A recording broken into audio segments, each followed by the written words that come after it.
하나님 말씀은 마태복음 27장 50절에서 53절입니다. 예수께서 다시 크게 소리 지르시고 영혼이 떠나시니라. 이에 성소 휘장이 위로부터 아래까지 찢어져 둘이 되고 땅이 진동하며 바위가 터지고 무덤들이 열리며 자던 성도의 몸이 많이 일어나되 예수의 부활 후에 그들이 무덤에서 나와서 거룩한 성에 들어가 많은 사람에게 보이니라. 사랑의 아버지 하나님, 이 시간도 우리 샤론 성가대의 찬양을 통해서 영광 받으시옵소서. 하나님 말씀을 받는 성도들의 마음속에 주의 성령으로 역사하시고 오늘 주시는 이 말씀을 깨닫게 하시고 말씀대로 살도록 도와주옵소서. 부족한 종이 하나님 말씀을 들고 섰습니다. 이 시간도 주의 성령께서 종을 온전히 붙잡아 주시옵소서. 예수님의 이름으로 기도합니다. 아멘. 이번 주간은 고난 주간입니다. 그리고 특별히 오는 금요일은 성금요일로서 예수님께서 우리를 구원하기 위해서 십자가에 못 박혀 돌아가신 그날을 기념하는 날로 저희들이 지킵니다. 예수님은 이 땅에 메시아 곧 구세주로 오셨습니다. 그런데 우리가 알아야 할 것은 그분은 단순한 인간이 아니셨다는 것이죠. 그분은 우리와 똑같은 사람이셨지만 동시에 또한 그분은 하나님이셨습니다. 그러기에 예수님의 죽음은 보통 우리 일반 사람들과는 달랐습니다. 지금부터 약 2000년 전 주님께서 십자가에 달려 돌아가실 때 오늘 본문은 세 가지 특정한 사건이 일어났음을 기록해 주고 있습니다. 그리고 말씀을 깊이 묵상을 해보면 그때 일어난 사건 하나하나마다 깊은 의미가 담겨 있는 것을 우리가 발견할 수가 있어요. 오늘 저희들이 바로 이 의미를 살펴보고자 하는데, 자, 예수님께서 돌아가실 때 어떤 사건들이 일어났습니까? 첫째 보시면 성소의 휘장이 찢어졌습니다. 오늘 본문 50절과 51절을 보시죠. 예수께서 다시 크게 소리 지르시고 영혼이 떠나시니라. 이에 성소 휘장이 위로부터 아래까지 찢어져 둘이 되고 그랬어요. 이 휘장이라는 것은 그 당시에 이 지성소와 성소 사이에 가로막혀진 커튼이었습니다.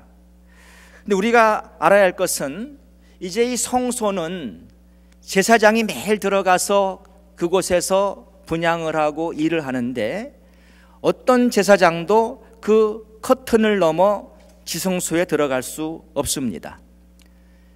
그러니까 휘장이라는 것은 성소와 지성소를 구분한 거예요.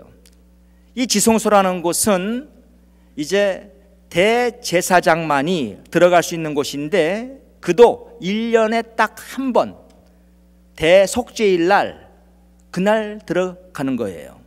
그 외에 다른 날 그가 들어가면은 그 안에서 직사했습니다. 자, 이 지성소 안에는 뭐가 있었느냐? 거기에는 법궤가 있었습니다. 소위 언약궤라고 하는 것이 있었는데 그 위에 속죄소라고 있고 이 속죄소를 우리가 은혜의 보좌라고도 말을 합니다. 하나님께서 은혜를 부어주시는 곳이에요. 바로 지성소 안에서는 하나님이 놀라운 은혜를 우리 인간들에게 부어주셨습니다. 그러니까 그 대속죄일 날 대제사장이 그 안에 들어가서 온 백성들의 죄를 하나님 앞에 내어놓고 우리 하나님께서 그 이스라엘 백성들의 모든 죄를 다 용서해 주시는, 저들에게 은혜를 베푸시는 그러한 곳이었죠. 그런데 예수님께서 십자가에 못 박히실 때 그리고 돌아가셨을 때에 그 성소의 휘장이 찢어진 거예요. 그러니까 성소와 지성소를 가로막고 있는 휘장이 완전히 찢어져서 이제 활짝 열린 것입니다. 그럼 이 휘장이 찢어졌다는 것은 무엇을 의미하는 것입니까? 이제는 대제사장만이 아니라 제사장이면 누구나 다 그 지성소 안에 들어갈 수 있도록 하나님이 만들어 주신 것이죠. 우리가 히브리서 10장 19절과 20절 말씀 보시면, 그러므로 형제들아 우리가 예수의 피를 힘입어 성소에 들어갈 담력을 얻었나니 그 길은 우리를 위하여 휘장 가운데로 열어놓으신 새롭고 산 길이요 휘장은 곧 저희 육체니라. 여기 말씀에서 예수의 피를 힘입어 성소에 들어갈 담력이라고 했는데, 올바르게 번역을 하자면 여기 지성소라고 해야 맞습니다. 우리가 예수의 피를 힘입어서 이제는 지성소에 들어갈 담력을 얻었다는 거예요. 이 지성소라는 것은 너무나 거룩하신 곳인데, 그래서 영어로 The Holy of Holies 이렇게 말을 합니다. 거룩한 중에서도 거룩한 곳, 그 지성소로 이제는 우리가 들어갈 수 있도록 하나님이, 예수님이 길을 열어놓으셨다는 거예요. 이건 보통 축복이 아니죠. 이제는 대제사장만이 그곳에 들어갈 수 있는 것이 아니에요. 제사장이면 누구나 다 그 안에 들어갈 수가 있습니다. 근데 우리가 누구라고요? 너희는 왕 같은 제사장들이요. 우리 모두가 다 제사장들이에요. 우리는 언제든지 이제 그 지성소 안에 들어갈 수 있는 이러한 축복이 우리에게 주어진 겁니다. 그러니까 1년에 단 한 번도 아닙니다. anytime이에요. anytime. 구약의 성도들은 감히 상상도 할 수 없는 일입니다. 감히 어떻게 사람들이 지성소 안에 들어갑니까? 대제사장도 오직 1년에 한 번 들어가는 곳인데 어떻게 감히 우리가 그 안에 마음대로 들어갑니까? 그런데 예수님께서는 이제 그 휘장을 찢으시고 우리 모두가 다 그 안에 들어가서 은혜를 받을 수 있도록 그렇게 길을 열어주신 거예요. 성도들이 지성소에서 기도할 때 하나님께서 은혜를 베풀어 주십니다. 우리가 히브리서 4장 16절 말씀 보시면, 그러므로 우리가 긍휼하심을 받고 때를 따라 돕는 은혜를 얻기 위하여 은혜의 보좌 앞에 담대히 나아갈 것이니라, 이렇게 말씀하고 있죠. 그 은혜의 보좌가 있는 지성소, 속죄소가 있는 그 지성소, 그곳에 들어가면은 하나님이 우리들에게 긍휼을 베풀어 주시고 은혜를 베풀어 주시는데, 이제 우리가 담대히 그 안에 들어갈 수 있도록 하셨다는 거예요. 그러니까 여러분들, 지성소라는 곳이 어떤 특정한 지금 장소가 아닙니다. 우리가 예수의 이름으로 하나님께 기도할 때 우리는 지성소 안에 들어가 있는 거예요. 특별히 고난주간을 맞이하면서 내일부터 저희들이 특별 새벽 기도회를 갖습니다. 성도 여러분, 우리가 하나님께로부터 은혜 받기 위해서 기도해야 하지 않겠습니까? 하나님께 기도하면 하나님이 우리에게 은혜를 부어주세요. 그러니까 기도하십시오. 그러니까 첫 번째, 예수님이 돌아가셨을 때 그 일어난 그 성소의 휘장이 찢어지는 이 사건이 주는 의미가 뭐냐? 은혜의 보좌 앞에 나아감으로 우리더러 기도에 힘쓰라는 것입니다. 그게 얼마나 감사한 일이에요. 우리가 기도하면 하나님이 우리에게 은혜를 베푸시는데, 여러분, 은혜는 모든 일을 다 해결하는 것입니다. 내가 자격이 없어도 은혜를 받으면 되는 것 아십니까? 아무런 자격이 없어도요, 하나님이 은혜를 주시면 되는 거예요. 우리는 구원도 은혜로 받았습니다. 우리가 잘나서 구원받은 거 아닙니다.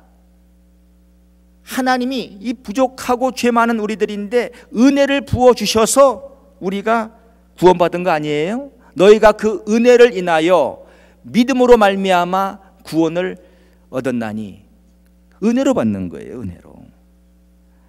그러니 여러분, 기도하세요.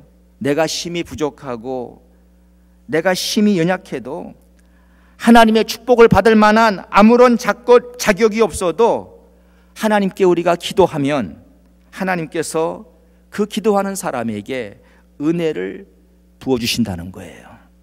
이 은혜를 받으시는 여러분들 되시기 바랍니다. 주님께서 죽으시면서 이제 우리 모두가 다 그 지성소 안에 들어가 그 은혜의 보좌 앞에서 베푸시는 그 모든 축복을 받도록 그렇게 길을 열어주셨습니다. 자, 예수님께서 죽으실 때에 어떤 사건이 또 일어났습니까? 땅이 진동하며 바위가 터졌습니다. 이 마태복음 27장 51절 하반절 보시면 땅이 진동하며 바위가 터지고 이렇게 말씀하고 있죠. 곧 지진이 일어난 것입니다.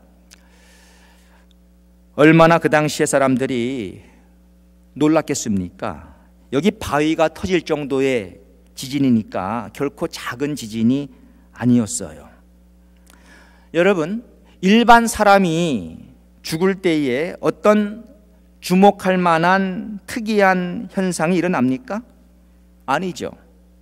뭐 대통령이 죽는다고 별다를 것 없습니다. 그러나 예수님은 달랐어요. 그럼 왜 예수님께서 죽으실 때는 이러한 현상이 일어났던 것입니까? 이것은 분명 어떤 사인입니다. 이것은 곧 앞으로 주님께서 재림하시기 전에 일어날 사인을 우리에게 미리 보여주신 거예요.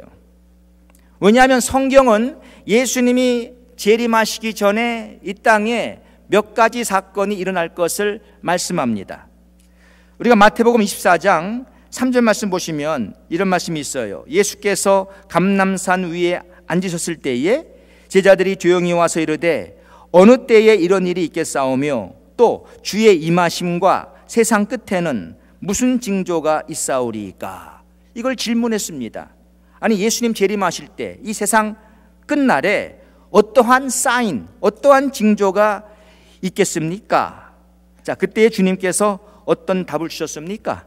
마태복음 24장 5절 말씀 보시면 많은 사람이 내 이름으로 와서 이르되 나는 그리스도라 하여 많은 사람을 미혹하리라.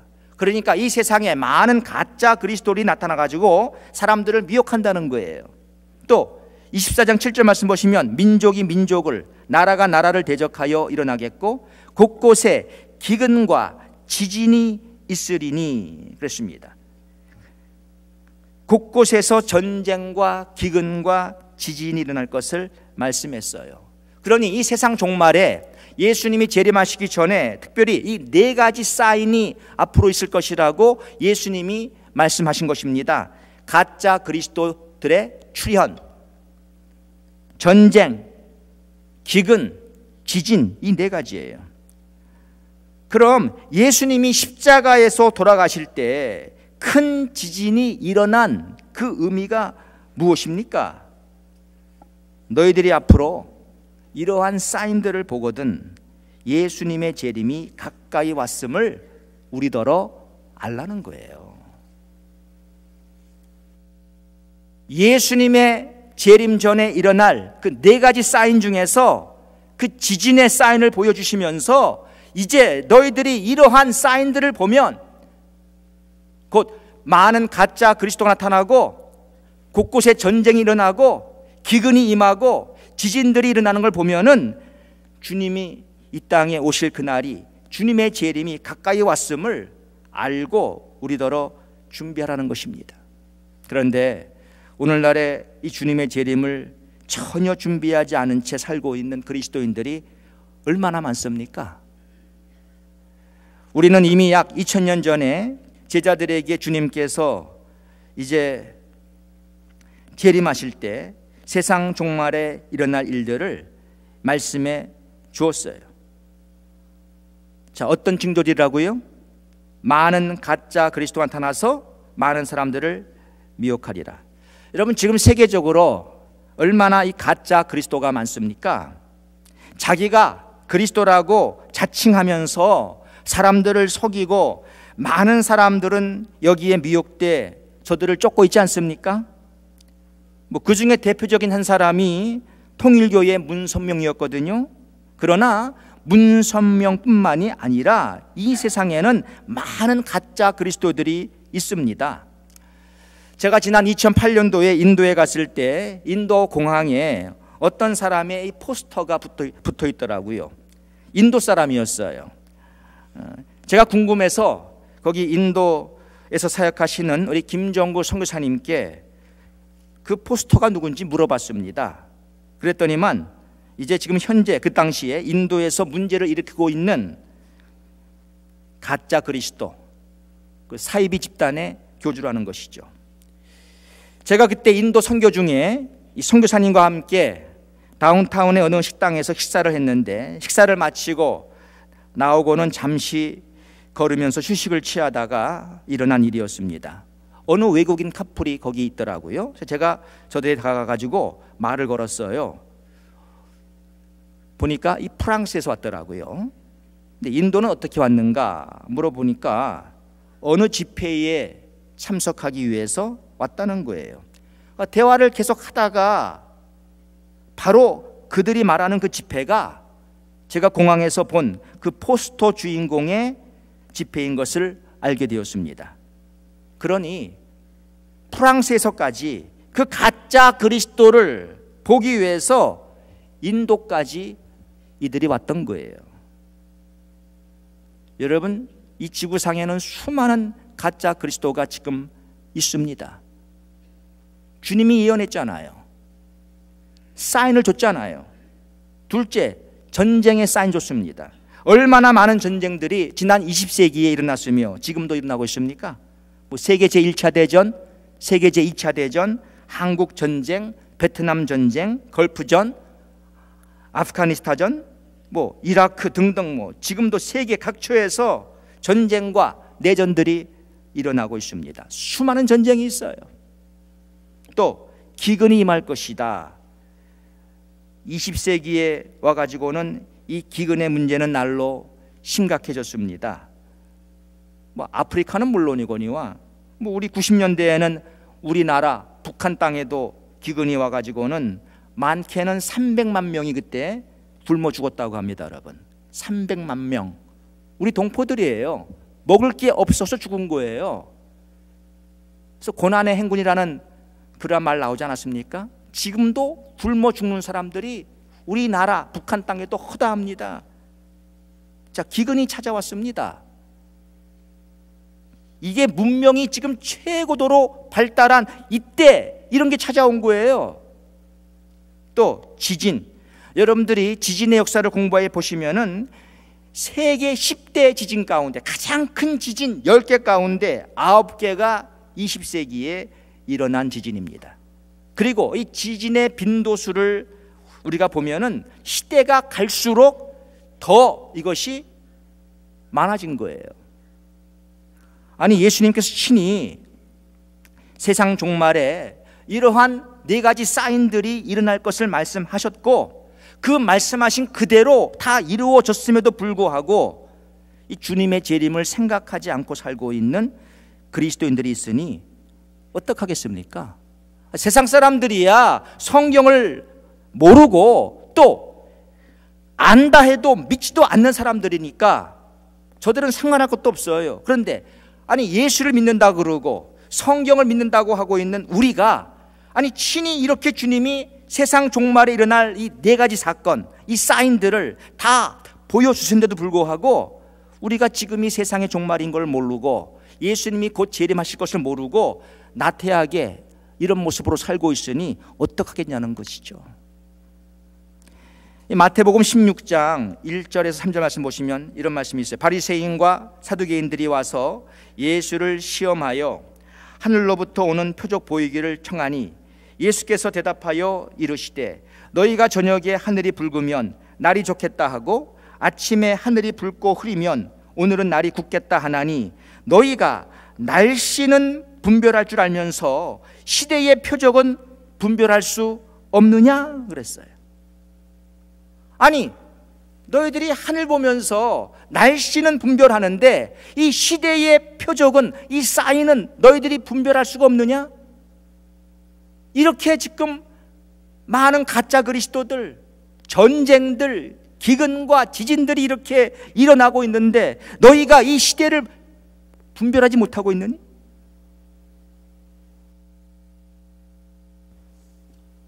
예수님께서 이 세상 종말에 일어날 이 사인들을 말씀하신 후에 무슨 말씀을 했는지 아십니까? 마태복음 24장 32절 이하 말씀 보시면 무화과 나무의 비유를 배우라. 그 가지가 연하여지고 잎사귀를 내면 여름이 가까운 줄을 아나니 이와 같이 너희도 이 모든 일을 보거든, 이 네 가지 사인들을 보거든 인자가 가까이 문 앞에 이른 줄 알라. 그렇게 말씀하신 것이거든요. 여러분 지금 바깥의 나무들을 보십시오. 이미 다 꽃이 피기 시작했습니다. 이건 우리한테 뭘 말해주는 겁니까? 봄이 왔다는 거예요. 봄이 왔습니다. 여러분 오늘은 이상하게 춥지만 이미 봄은 왔습니다. 우리가 바깥에 이 꽃이 피는 걸 보면은 봄이 온지를 알아야죠. 당연한 거 아니에요? 사인을 보면 아는 거 아닙니까? 여러분 지금은 바깥에 크리스마스 소위 데코레이션, 추리가 없습니다. 그러나 이제 땡스기빙쯤 되면 지나면은 집에서 크리스마스 추리를 하는 사람들이 많아요. 밤에도 불이 번쩍번쩍합니다. 뭘 말하는 거예요? 아, 크리스마스가 가까이 왔구나 아는 거예요. 사인을 보면 아는 거예요. 우리가 분별해야죠. 우리가 정신을 차려야죠. 여러분 예수님의 재림은 임박했습니다. 그런데 예수님이 이런 말씀을 그 당시 하셨어요. 마태복음 24장 38절 39절 말씀 보시면 홍수 전에 노아가 방주에 들어가던 날까지 사람들이 먹고 마시고 장가들고 시집가고 있으면서 홍수가 나서 그들을 다 멸하기까지 깨닫지 못하였으니 인자의 임함도 이와 같으리라. 무슨 말입니까? 예수님이 재림하실 때에도 사람들은 그 재림을 예배하지 않고 그저 흥청망청 그저 먹고 놀고 그러고 산다는 것이죠. 그게 오늘날의 모습 아니에요? 네, 그렇습니다. 주님의 재림이 이렇게 임박했는데도 불구하고 세상 종말은 다가왔음에도 불구하고 홍수, 노아의 홍수 때에 사람들이 하던 그러한 행동들 똑같이 한다는 거예요. 맞습니다. 사랑하는 성도 여러분, 우리는 주님의 재림을 이제는 준비해야 돼요. 왜? 주님의 재림은 임박했습니다. 그래서 예수님 죽으실 때에 그래서 지진이 일어나고 바위가 터진 거예요. 우리한테 보여주신 거예요. 자, 예수님께서 죽으실 때 어떤 사건이 일어났습니까? 세 번째로 무덤들이 열리며 죽었던 성도들이 부활했습니다. 마태복음 27장 52절 말씀 보시면 무덤들이 열리며 자던 성도의 몸이 많이 일어나되 그랬어요. 여러분 이 모습을 한번 상상을 해보세요. 예수님이 십자가에서 죽으셨을 때 많은 무덤들이 열리면서 무덤 속에 있었던 사람들이요 살아난 거예요. 이거 놀라운 일 아닙니까? 한번 상상을 해보시라고요. 얼마나 놀라운 일이에요. 그러면 이 사건이 우리에게 주는 의미란 무엇이겠습니까? 이것은 부활을 확실히 믿고 영원한 하늘나라의 소망을 가지고 우리더러 살라는 거예요. 바로 이 사건은 앞으로 주님 재림하실 때 이 땅에서 일어날 사건을 그대로 우리에게 보여주신 것입니다. 앞으로 주님이 재림하실 때 어떤 사건이 일어나느냐 이걸 보여주신 거예요. 무덤들이 열리고 사람들이 무덤에서 일어나는 것을 미리 보여주신 거예요. 데살로니가전서 4장 10절 말씀 보시면 주께서 호령과 천사장의 소리와 하나님의 나팔로 친히 하늘로조차 강림하시리니 그리스도 안에서 죽은 자들이 먼저 일어나고 예수님 재림하실 때 예수 믿고 죽은 사람들이 무덤에서 일어난다는 거예요. 오늘 주님이 오신다면은 제 아내는 오늘 무덤에서 부활하겠죠. 또 주 안에서 이미 세상을 떠난 우리가 사랑하는 모든 사람들 이들 모두가 다 오늘 부활할 것입니다. 만일 오늘 주님 오신다면 이 얼마나 흥분된 일입니까, 여러분? 그리고 만일 우리 자신들이 세상을 떠난 그 이후에 우리 주님이 오신다면 우리도 또한 앞으로 부활하게 될 것입니다. 자, 보세요. 예수님께서 죽으실 때 무덤에서 잠자던 성도들이 일어난 사건은 우리에게 앞으로 있게 될 부활을 미리 보여주신 거예요. 왜요? 더 이상 이 땅에 소망을 두지 말고 저 영원한 하늘나라에 소망을 두고 살라는 것입니다. 그래서 골로새서 3장 1절과 2절 말씀 보시면, 그러므로 너희가 그리스도와 함께 다시 살리심을 받았으면 위의 것을 찾으라. 거기는 그리스도께서 하나님 우편에 앉아 계시느니라. 위의 것을 생각하고 땅의 것을 생각지 말라. 이렇게 말씀하신 것입니다. 그리고 오늘 52절 말씀 다시 보시면, 무덤들이 열리며 자던 성도의 몸이 많이 일어나되, 이렇게 말씀하거든요. 여기 자던 성도라고 했습니다. 자던 성도, 이것은 죽은 성도를 두고 하는 말이거든요. 성경은 종종 이 죽은 사람을 잔다고 그렇게 묘사를 합니다.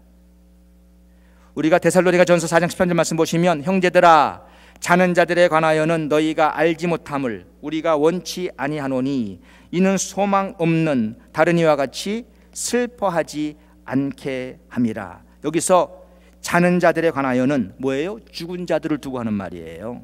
죽은 자들. 성경은 죽은 자를 잔다고 그렇게 표현을 해요. 우리가 요한복음 11장 11절 이하 말씀 보시면, 이 말씀을 하신 후에 또 이르시되 우리 친구 나사로가 잠들었도다. 그러나 내가 깨우러 가노라. 제자들이 이르되 주여 잠들었으면 낫겠나이다 하더라.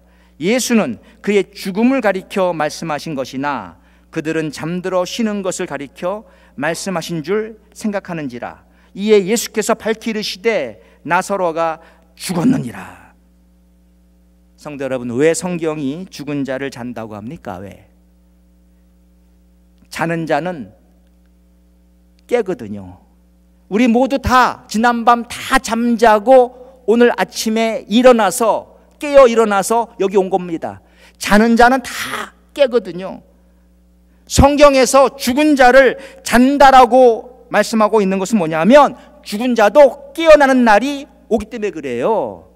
죽으면 끝이 아니에요, 여러분. 죽어도 또 부활합니다. 부활해요. 살아나요. 사랑하는 성도 여러분, 이 땅에서의 삶은 잠깐이요, 우리는 이곳에서 잠시 나그네로 지내고 있는 것입니다. 우리가 앞으로 영원히 살 곳은 어디예요? 바로 저 천국이에요. 천국. 사람은 한 번 죽어요. 한 번 죽어요. 그러니까 우리도 앞으로 주님이 우리 죽을 때까지 안 오시면 우리도 한 번 죽습니다. 죽음은 한 번이지 두 번이 아니에요. 한 번 죽고 부활한 사람 또 죽지 않습니다. 부활한 그 몸을 가지고 이제 천국에서 영원토록 사는 거예요. 이게 영생입니다, 여러분. 영생. 이 땅에서는 아무리 건강한 사람도 100년 정도 사는 거예요. 100년. 그러나 저 천국에서는 1000년, 만년도 아닙니다. 100만 년, 억년도 아닙니다. 영원토록 사는 거예요. 그래서 우리더러 땅의 것에 소망 두지 말고 저 위의 것에 소망 두고 살라는 것입니다. 사랑하는 성도 여러분, 그렇게 사세요. 우리 다 앞으로 부활합니다. 이 부활의 소망을 가지라는 거예요. 오늘 우리는 예수님께서 십자가에서 죽으실 때에 일어났던 이 세 가지 사건들을 보면서 그 의미들을 살펴봤어요. 첫째, 성소의 휘장이 찢어졌습니다. 이제는 우리더러 마음껏 기도하고 살라는 것입니다. 은혜의 보좌 앞으로 나아가서 은혜 받으라는 거예요. 하나님은 우리 모두에게 은혜를 주시기를 소원하세요. 마음껏 은혜를 주시기를 원하십니다. 근데 우리가 은혜의 보좌로 나아가야 말이죠. 예수의 이름으로 여러분 기도하시라고요. 기도할 수 있는 특권이 우리에게 주어진 거예요. 우리가 기도할 때마다 우리는 바로 그 지성소, 언약궤가 있는, 속죄소가 있는 그 은혜의 보좌 앞으로 우리가 나가가는 거예요. 왜 예수님이 죽으실 때에 바로 이 휘장이 찢어짐으로 지성소의 문을 활짝 열어주셨는데 왜 우리가 그 지성소에 좀처럼 들어가지를 않냐는 것이죠. 이제는 들어가세요. 기도하시면 하나님이 은혜 주세요. 둘째, 땅이 진동하고 바위가 터졌습니다. 자, 주님의 재림이 가까웠음을 깨달으라는 것입니다. 근데 가까웠어요, 진짜. 돌아가는 모든 세상의 징조들, 네, 주님의 재림이 가까웠어요. 그러니 이제는 정신 바짝 차리고 다시 오실 주님을 예비하라는 거예요. 그래서 성경에 마태복음 25장에 무슨 말씀이 있습니까? 열 처녀 비유가 나오는 거예요. 신랑이 올 때가 됐으니 이제는 기름과 등을 다 준비하고 살라는 거예요. 맞습니다. 신랑, 주인이 오실 때가 됐으니 이제는 주인께로부터 받은 달란트를 가지고 열심히 충성하고 봉사하는 거예요. 한 달란트처럼 그냥 묻어두고 게으르고 살지 말고 열심히 5달란트, 2달란트 받은 사람처럼 열심히 수고하고 일을 하라는 거예요. 그러면 그 주인이 오셔서, 왕이 오셔서 잘했다 칭찬하고 축복 주신다는 거예요. 맞습니다. 그 다음 세 번째, 무덤들이 열리며 죽었던 성도들이 부활했습니다. 이제는 부활을 확실히 믿고 영원한 하늘나라의 소망을 가지고 살라고 우리에게 이러한 사건들을 보여주신 것입니다. 사랑하는 성도 여러분, 그렇습니다. 오늘 말씀을 여러분들 기억하시고 이제 주님의 죽음 사건은 이것은 우연이 아니에요. 우리에게 지금 이렇게 보여주고 가르치는 것입니다. 오늘 우리가 말씀 배운 그대로 이렇게 사심으로 이러한 축복을 누리시는 우리 모두가 되기를 주의 이름으로 축원합니다. 사랑의 아버지 하나님, 예수님은 이 땅에 메시아로 오셨습니다. 우리 인류의 죄를 대속하기 위해서 고난당하시고 십자가에서 못 박혀 죽으셨습니다. 근데 예수님이 죽으실 때에 보통 평범한 사람처럼 아무 일도 일어나지 않은 것이 아니라 오늘 말씀 그대로 성소의 휘장이 찢어졌고 땅이 진동하고 바위가 터졌고 무덤들이 열리고 죽었던 그 성도들이 부활했습니다. 아버지 하나님, 이 사건이 주는 의미들을 깨닫고 저희들이 이제 정신 바짝 차리고 우리의 남은 생애를 올바로 살아갈 수 있도록 도와주옵소서. 예수님의 이름으로 기도합니다.